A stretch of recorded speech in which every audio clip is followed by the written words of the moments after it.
The fear of selling kills businesses, and in this video I'm going to share with you some simple methods how you can overcome it to make sure you get your business where you want it to be. The reality is, if you don't know how to sell, or are worried about it and get the fears around it, you're not going to be in a position to bring income in, and businesses without income go out of business. So let's talk through the key things that stop you from selling, overcome these fears, and put yourself in a position where you can do what you need to get your business successful and enjoy the life that you want. My name is James White. Let's get right into the video. So traditionally there are three things that stop people from selling.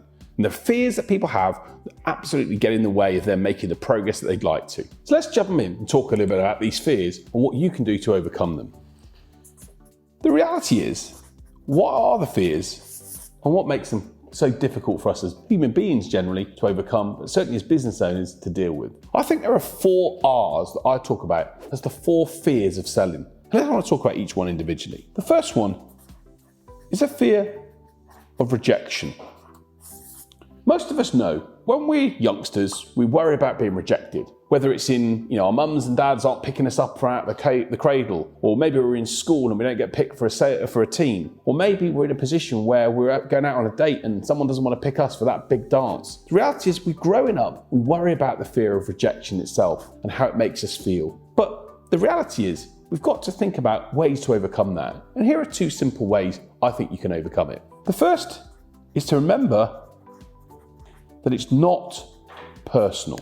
Generally, when people are in business are rejecting us, they're not saying that they dislike us as human beings and what we do. They're just saying that what we do as business owners isn't right for them right now. So try and do what the Godfathers do and the Mafia do. Make it not about personalities, it's business. Understand that they're not rejecting you as an individual, but just what you do in your company, and that's just sometimes how it is. The second way to think about it is about the challenge. I'm a big believer that when we challenge ourselves to try and do different things, we absolutely extend our own ways of thinking and operating. And sometimes I will even turn it around. I will actually say, how many people can I get to reject me today? I will even make a position where I will try and say I'm going to try and get to 10 no's to make it a challenge to achieve that mini goal. So when I do then get that no, hey, it's part of the process of what I'm going through. I'm actually achieving and challenging myself at the same time, but getting a reward for doing that. So think about maybe the fear of rejection and how it makes you feel. But most of the time, remember it's not personal, and remember it's sometimes a challenge, and turn it on its head to make it something that you can make a bit of fun rather than something that worries you. The second fear is a fear of reaction. So many people don't want to pick up the phone and talk to people or have a conversation or reach out to someone because they're fear of the reaction of what they're going to get. Or what happens if I disturb someone? Or what will someone do or say as a result of me calling them? And the reality is, we let all these fears get inside our heads, which stop us from achieving what we want to and doing the things that we know we have to do, but actually we don't get around to doing because we're worried about them. So how can we overcome the fear of reaction? The first thing I'm going to say to you is to prepare. When we prepare for certain situations and scenarios, we get ourselves in a position where our brain and the amygdala within our brain has this fight or flight mechanism. And if we can actually be in a position to train our brains to say, hey, when this situation happens, I know what to do and how to react to it, and I'm not going to run away, I'm going to deal with it, we're going to be in a position to hopefully overcome whatever's thrown at us and deal with the situation when that person we speak to, which we think will go badly, will actually go not as badly as we might think. So a great way to overcome the fear of reaction is to make sure we prepare. We get inside our heads that people are going to do certain things and they're going to say certain things, but the reality is, if we wing it and try and actually hope that we're going to get through that, we're going to fail. But if we prepare and know that if someone says to us, go away, I don't want to talk to you, you're an idiot, the reality is we can prepare a reaction and a response to give so that it's not going to make us worried about it because we know how to handle it. Our brains have this mechanism which is our amygdala, and it's called fight or flight. And when we see difficult situations, we generally want to run away rather than challenging ourselves to overcome that through practice and preparing. The second thing that's a really key thing to overcome the fear of reaction is to remember to show value. When we start to show value and start to engage with people with interesting ideas and materials that can help them and give them some insights that they've maybe not known before, we won't be worried about our reaction. We're actually going to be worried about not getting through to someone and not having a conversation with them. Show sales value before showing sales vanity, and it's going to enable you to hopefully get that person to be on your side and not worry about what they have to think, because you know your ultimate goal is not just trying to sell to them, but trying to help them solve a problem that they've got. The reality is, we worry about the fear of reaction and what people are going to do, but if we can prepare for it and know that we're offering value to help them solve a problem that we know is key for them, it's going to overcome that challenge and that fear and let us to get on and do what we need to do. The third fear that happens is a fear of reputation. We have a worry that people are going to think of us as some sleazy salesperson, or we're going to have this thought that people are going to dislike us because we're trying to sell something to them. Or maybe we have those fear of actually imposter syndrome, where we absolutely don't think that we're good enough to do something, and we let these reputational issues get in the way of us making the progress we need to. So when we're in that situation, how can we overcome it? Well, the key thing is to focus on service. Great salespeople understand, and business owners understand, that what they're there to do is to give great service to people and to help people do things that they want to do rather than just trying to sell. We want to provide the prospects that we work with great ideas and insights that can help them do the things they want to do to make their world better places. So the best way to overcome this fear of reputation is to not think about it as being selling, but about it being around service. When we think about service, it's about giving people things. It's about supporting them. It's about engaging them. Our reputation is not as a salesperson that just wants to serve our own self, but it's about trying to make something different in someone else's life, to give them an insight, to make a difference for them, to make them feel, wow, that's helped me. If we focus on what we're going to try and do to service, it's going to make a big difference in how that person feels, and more importantly, how we worry and feel about the issue itself. The final fear is a fear of what I call reality. We're absolutely afraid a lot of the time.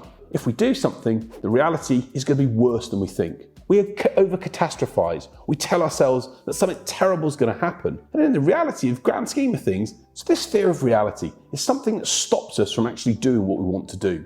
So we have this fear that things are going to be worse than they think they are. We start to over-catastrophize and start to say to ourselves that the worst is going to happen, when in reality, it's probably nothing like that. Half the things that we overthink and we worry about never actually happen to us, but yet we dramatize it in our heads, and that stops us from achieving what we want to do. So one great little phrase and thing to think about when it comes to the thought of reality is to do this. Ask yourself a question. Does it really matter?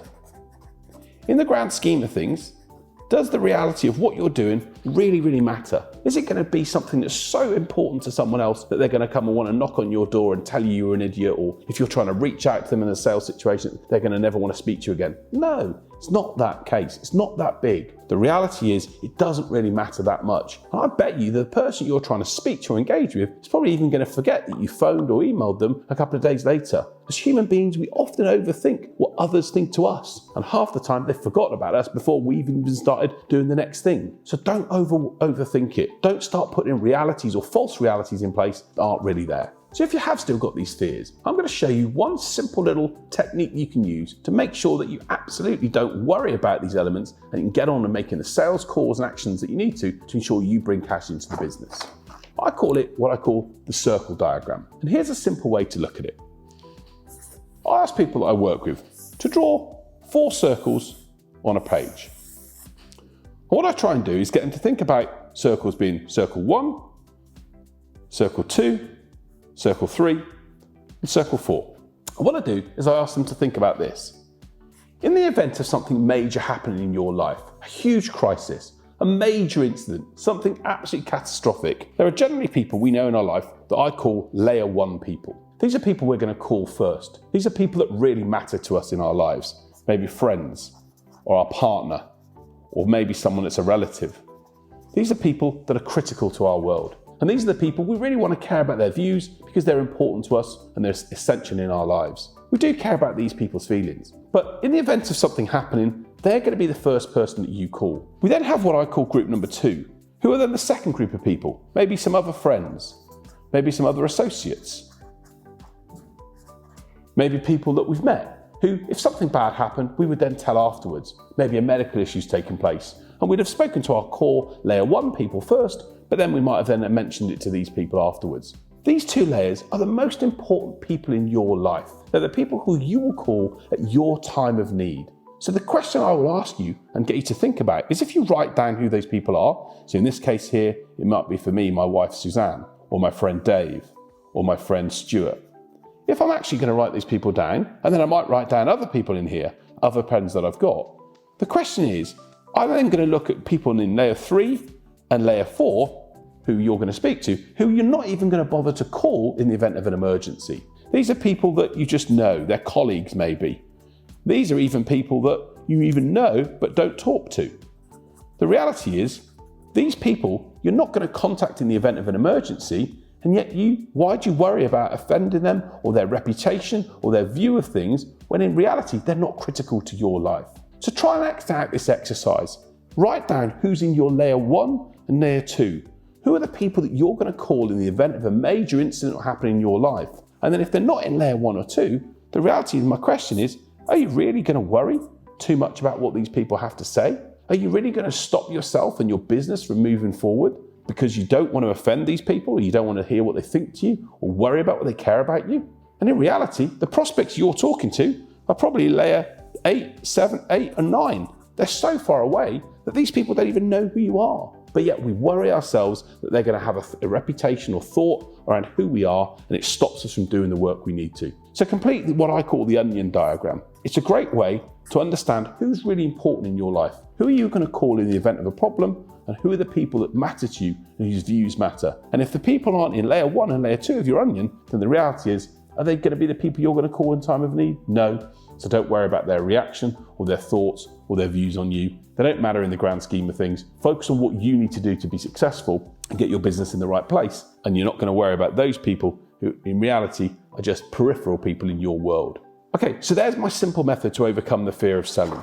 The reality is, sales is full of fears. There's lots of things that we worry about: the rejection, the reaction, the reputation, or the reality. But the biggest fear you're going to have as a business owner is your business going out of business because you didn't bring enough income in. So focus on how you can address these fears. Focus on understanding who's really important in your life, the people that are going to be there for you in your time of need, and maybe don't so much worry or care about what other people think and do, because they're not going to be there for you when you need them. And don't let those people's opinions stop you from achieving the success that you want. So there you have it. There's the video. I hope you've enjoyed the video. And if you have, can I ask a favour of you? If you found it useful, can I ask you please just to subscribe to the channel, but more importantly, share your comments below. What are the sales fears that you have? What are the things that get in the way of you making progress? And I guarantee I will personally reply to you, or even create a new video for you in order to ensure that you can overcome these issues. My passion and mission in life is to help business owners deal with the challenges that come from running a business and overcome these so we can get on and lead the happy lives we want. We get stressed, we get pains, we get challenges, we don't sleep at night when we don't bring income in. And that comes from us not selling, and it comes from that fear of sales. So let's overcome those fears.